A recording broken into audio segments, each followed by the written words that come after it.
Final funeral services today for victims of this week's brutal attack on Americans in Mexico. Here's Griff Jenkins. Mourners carry away coffins, holding the remains of loved ones killed in Monday's ambush in northern Mexico. It takes everything to accept to be able to assimilate it. Most of the 9 people killed have been laid to rest, not far from the site of the brutal massacre. 6 children and 3 women were murdered as their vehicles passed through a region plagued by cartel violence. James LeBaron watched as child-sized coffins were driven to the burial site and loaded into the single mass grave. The cruelty, the heartlessness of these people or do something like this for their own purposes.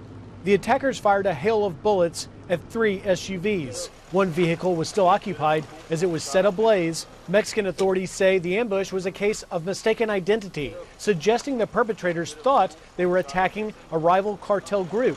But that theory disputed by an attorney representing the nephew of some of the victims. He says they were deliberately targeted because they'd had the courage to stand up to the cartels.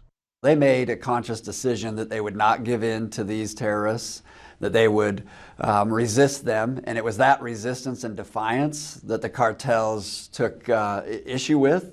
Mexican President Lopez Obrador has declined U.S. assistance in fighting the cartels, doubling down on his policy of hugs, not bullets, aiming to stop the violence by going after root causes like poverty and unemployment. In Washington, Griff Jenkins, Fox News.